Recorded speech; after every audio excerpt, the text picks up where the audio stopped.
gospel. I was born to preach the gospel. I was born to preach the gospel. And I sure do love my job. Yeah. I was born to preach the gospel. I was born to preach the gospel. I was born to preach the gospel. And I sure do love my job. Yeah. Yes, I really love my job. I'm a disciple that makes disciples, that makes disciples. Oh, I'm a disciple that makes disciples, that makes disciples. I'm a disciple that makes disciples, that makes disciples. Yes, I'm a disciple that makes disciples, that makes disciples. I'm a disciple that makes disciples, that makes disciples. I'm a disciple that makes disciples, that makes disciples. Get firmly rooted. So let's get firmly rooted. Let's get firmly rooted. So let's get firmly rooted. Oh, I'm a disciple that makes disciples, that makes disciples. I'm a disciple that makes disciples, that makes disciples. I'm a disciple that makes disciples, that makes disciples. Let's get firmly rooted. Firmly rooted. Let's get firmly rooted.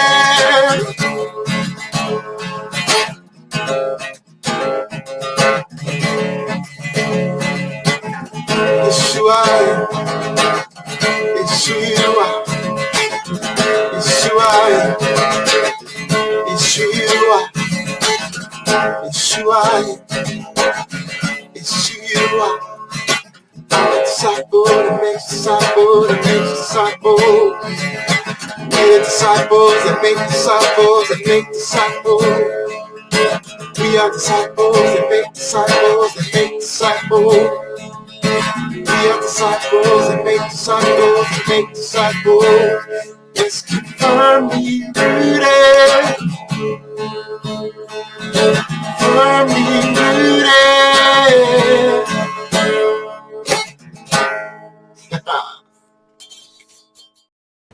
Good morning, rooted men. Pastor Tom, Firmly Rooted Church. We're getting some, I think, needed rain. Whoa, it just started coming down pretty heavy. And also, it looks like it's not going to be all day, so that's great. Great to have all of you on board. We're going to be looking at Psalm 35, verses 1 through 10. And but first, as always, let's see who's on board. We'll say hi to a few people, and we'll get going. There we go. Steve Giroux, good morning. Ken Gooch, good morning, fellow brothers in arms. Chuck B, shalom, men of God. Chris Connolly says, good morning. I'm out there on X. Bert Reggiani, good morning. All right, Aaron showed me a different way to bring the Bible up, so hold on a second. I've got to add this to the stage. But then I got to do, hold on. Ha! There it is. All right, he's teaching me things every day. There we go. I hope you can see me a little better as well as see the text. So let me get over to the reading. Psalm 35, David. Sometimes someone has asked me recently, but I get asked quite often, how do you pray for your enemies, right? And how do you pray for those who are, the devil's playing with them. The devil is working behind them and got them doing some ugly, weird things. And listen to David talk about how to sometimes, when necessary, pray to God about your enemies. Contend, O Lord, with those who contend with me. I'm putting them into your hands. They're out there, they're attacking this individual or this group of people, lying, deceiving, constantly nipping at my heels, whatever it might be. I want you to contend with them. I want you to rise up and contend with them. Take hold of shield and buckler and rise for my help. He's talking military. Armor up, God. Armor up and go to war on my behalf. Draw the spear and javelin against my pursuers. Say to my soul, I am your salvation. Bam. I mean, look at right in the middle of this thing. The reason why I can boldly come to you and ask you to go to war for me, to protect me and go to battle for me, is because you're for me and not against me, because you are my salvation. No one else. I'm not going to rely on my own military. I'm not going to rely on the fact that I'm the king of this nation. I'm going to rely on the one who made me the king of this nation and who's responsible for all of our victories. Let them be put to shame and dishonor who seek after my life. Let them be turned back and disappointed who devise evil against me. Let them be like chaff before the wind, blown away, right? With the angel of the Lord driving them away. Notice the aggressive way that David is asking God to go to war for him. Do whatever's necessary. Twist them up, tie them up, delete them and get rid of them, make them go away. But God,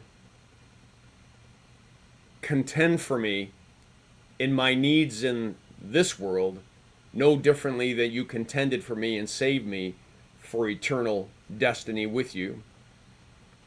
Verse 6, let their way be dark and slippery, with the angel of the Lord pursuing them. I want to talk about that phrase, let their way be dark and slippery. I've oftentimes prayed when I know that there are individuals in my life or whatnot that are doing harm. I simply pray, make their lives difficult. Make them start groping in the darkness. Make it so the alcohol makes them sick and vomit. Make it so that whatever they're trying to hide gets exposed. The whole idea is that we're in a spiritual battle. That's why we put on the full armor of God. For those of us on Thursdays who have been studying or did study Ephesians chapter 6, the God of the universe needs to fight for us. And so make their way difficult. Make them fall into a pit. Make them hit the rock bottom. Open up and make them hit a wall. The whole purpose is to wake them up and repent. But if not, destroy their ability to harm me and destroy their ability to harm anyone who I am trying to protect or caring for. Without cause, they hid their net for me. Without cause, they dug a pit for me. Let destruction come upon him when he does not know it, and let the net that he hid ensnare him. Expose the enemy and cause him to fall into his own issues. Cause that person to ultimately shine light in a dark place so that they're exposed, naked before God, naked before everyone, in the sense that their ugliness is exposed and seen. Now we can spiritually deal with it. Now we can repent and get somewhere.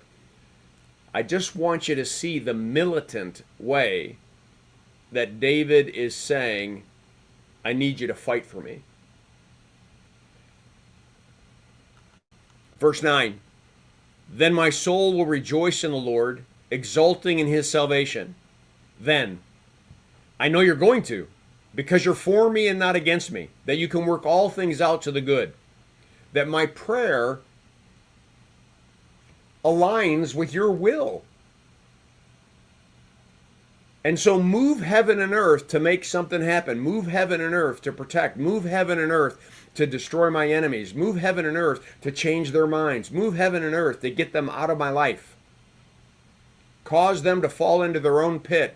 Cause them to fall into whatever they have to fall into to stop doing what they're doing and bringing harm to me or to mine, right? Verse 10, all my bones shall say, O Lord, who is like you, delivering the poor from him who is too strong for him, the poor and needy from him who robs him. David's recalling, going all the way back, God has always been fighting for his people. God always is spiritually at war with those who want to harm the church, with those who want to harm us. And so let me pull myself back into this thing. There we go. And just simply say, gentlemen, you might find that it seems odd to be militant in our prayers. But it ought not to be. We are in a spiritual battle, a war. Jesus is a king. He's a warrior. He came to fight and defeat Satan. This isn't a spiritual game. It's a war. It's a battle. Now we are going to win, hence why we can call upon him and ask him to go before Firmly Rooted, go before our families, go before us, and deal with that situation that's opposing us, deal with that ugly, sinful thing that is attacking us. Get it out of the way, move it, destroy it, or expose it. But one way or the other, make it so that we can prosper. Make it so that we can have an abundant life. Make it so that the church can triumph. All right. I hope that was a good word for you. Have a great day. Make it a Firmly Rooted day, and may someone see Jesus in us today. Peace.